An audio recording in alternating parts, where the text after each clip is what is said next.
start off with a little repeat and review from last time. Last time we added this new axiom to our list of axioms, the commutativity law of addition. Things commute when you're adding. If you have a plus b, you can make them commute and have it, switch it to b plus a.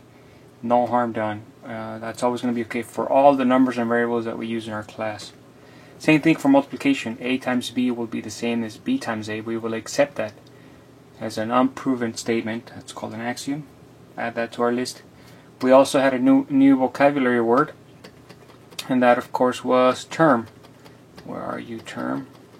There we go. Term is a collection of any multiple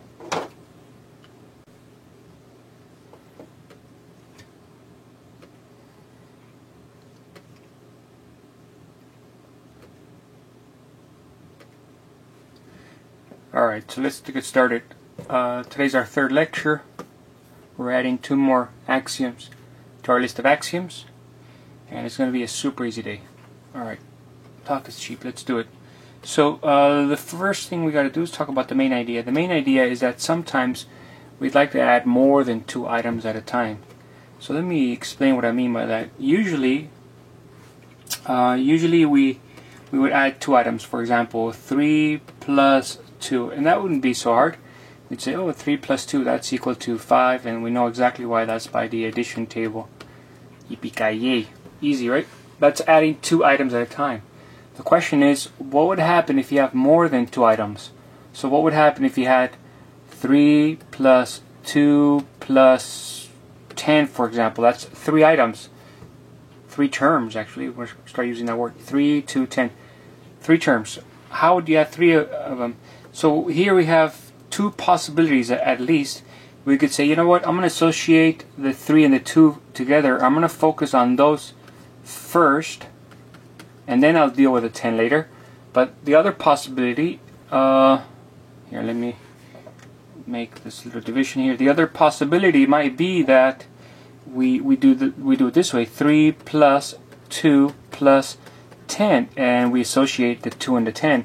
And the question is, which way would be the correct way to do it? Should we go with this way, associate the first 2 from left to right, or should we go this way, associate the last 2 first and handle the 2 and the 10 first? Well, we're not sure. So if you're not sure, let's think about it for a second. These are just plain old natural numbers, so we could even use the addition table to add them. 3 plus 2, I reckon that's 5 by the addition table. Justify my steps. Okay, and then 5 plus 10, I reckon that's 15 by addition table. So if I do it this way, I get 15. Now let's try it that way. If I do it this way, the addition table tells me that 2 plus 10 is 12, so that's the addition table. Then 3 plus 12, that's 15, that's the addition table. So this way I get 15, and this way I get 15. So then the natural question after that is, hey, does it ever matter? Maybe we can always do this. If you are adding 3 items at a time, maybe it doesn't matter which 2 you add first, which ones you associate. Maybe you can associate the 3 and the 2 first, or maybe you can associate the 2 and the 10 first. And it's easy enough to see when you have natural numbers. It's not so easy to see when you have other things, for example, letters or terms. If I have x plus 4x plus 7, for example. See here, I can't use the addition table to add these because this one's not a natural number. It's not so clear then. Would I still be okay doing it both ways? Let me see here. Let's make a little choice here. These are our choices. Our choices are, we can go with x plus 4x first and then add the 7, or we can go with x plus 4x and then add the 7 here. Which way should you go? Should you go with that one, or should you go with that one? It's not so clear to settle this because these are not natural numbers, so we can't just add them. But that's why we're here today. Today we're adopting a new axiom that's called the associative law of addition, which says exactly this, that it will never matter. The associative law of addition says that either way is okay. Either way is okay. You'll get the same answer. In other words, it says something like this. It says that, let's clear this. It says that if I have A plus B plus C, that's the same thing as having A plus B plus C, and that's the same thing as having A plus B plus C. Moreover, it says that I can associate these ones, and that's okay, or I could take these parentheses and almost put wheels on them here, put wheels on them and have them roll and make them go over here, and that's going to be okay too. All three of them will represent the same thing. This is like putting wheels on the parentheses and then they just roll. This is about moving parentheses. That's different than the commutative law of addition, which was about moving the actual numbers. If you were dancing on the dance floor, this is the commutative law dance. It's commutative law. If you were doing the associative law dance, this is the associative law dance. You move the parentheses, okay? They're different ideas. This is about associating. That and that, you get the same answer. And so that's what we're going to call the associative law of addition. And we're going to adopt a symbol. The symbol is going to be exactly this. When you have addition, a bunch of things added, the parentheses can be put on wheels and you can actually slide over the parentheses. These are wheels. The parentheses are just sliding over. That's just to help you remember the icon for associative law of addition. Okay, so just to reiterate here, for numbers it's okay, we can verify them using the addition table, but for non-numbers it's not so clear, and so we will say as an unproven accepted statement, an axiom, that it'll always be the same thing, that we'll always get the same answer whether you have the parentheses, no parentheses, or whether you put them on one or the other. And there's nothing special about 3 items. You could add more than 2. You could add 4. So I could have, for example, I could have A plus B plus C plus D. Each one of these has to be a term. Okay, they have to be terms. You can't go around cutting terms in the middle. The terms are glued together with times. So this could be like 4x or 5x squared. As long as you have terms and you have more than 2, you could have as many as you want. A plus B plus C plus D. The parentheses could go anywhere. The parentheses could go here, and you'd get the same thing as putting the parentheses there. The parentheses can slide over wherever you want. Okay? The only thing they can't do is cut terms in the middle. We never cut terms in the middle of for no good reason. Alright, so let's summarize this. Alright, so let's summarize. That's the associative law of addition. It says that if you could have as many terms as you want, but the most standard one is to use 3, but however many you want is okay. X plus Y plus Z. It's the same thing as X plus Y plus Z, and that's the same thing as X plus Y plus C, and that's the same thing whether or not you have parentheses where you're associating the first 2 or the last 2, or none at all. The associative law of addition, that summarizes, it says that all of these 3 items are the same thing. Okay. Then the question becomes, easy there. The question becomes then, what numbers does it apply to? What sort of creatures does it apply to? And the answer to that, you might have guessed already, is any number or variable or term from our class. It works for anything. Any of the. But this is crucial. It only works on terms. Let me elaborate on that just for a second so you see what I mean. If I have 4x plus 7y squared plus 12x, and suppose I wanted to have 4x plus 7y squared plus 12x, I just wrote the same thing. But here's what you really want to watch out for. Suppose I have the parentheses here, and suppose I want to move them over. The thing that you would never ever want to do is take this term, which is one item, merged together with times, and start cutting it in there. That would be totally illegal. You can't do that, or cut it here. You can't do that. This whole thing is one term.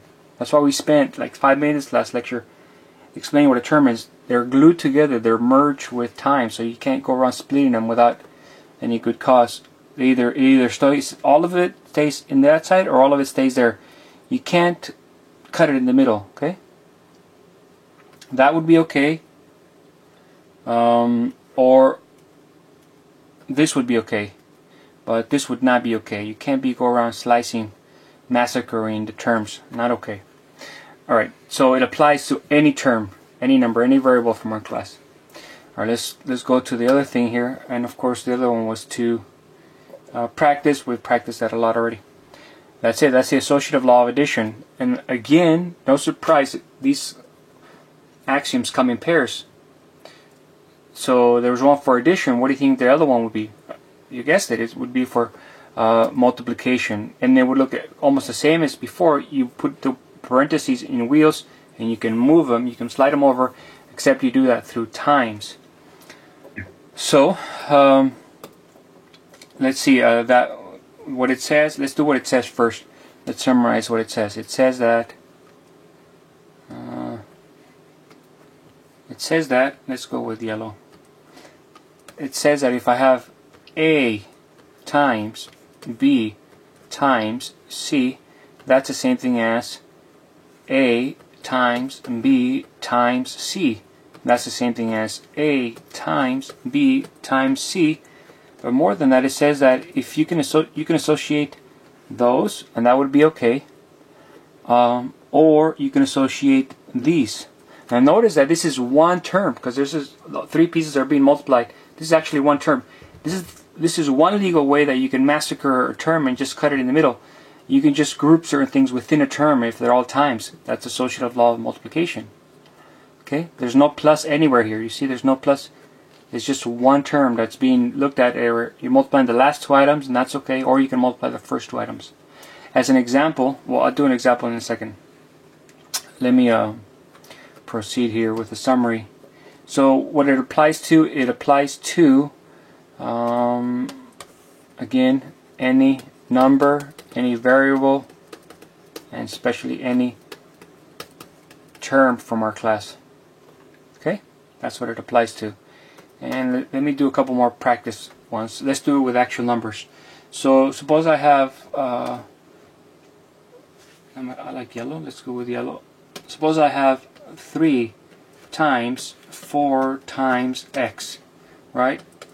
And suppose I have it like this. Since it's all times, I can move the parentheses and put them on some wheels and slide it over. So this becomes 3 times 4 times x. That's by associative law of addition, or of multiplication. And then of course I can do 3 times 4, that's 12. X, that's by times table. And there you go. I simplify that statement. This is a nice little example, two-step process to clean that up. Alright, another one. Suppose I have, here's another one where we do a few more steps. Suppose I have 3 times y squared times, that's a square. That's an ugly square. That's a square times 2. Okay? Here, I'll combine this and I'll review some of our previous steps. I could switch these two around. That would be 3 times 2 times y squared. That's beautiful. That's called commutativity. Commutativity, and I like my symbols, so I'm going to use my symbols. Commutativity law of multiplication.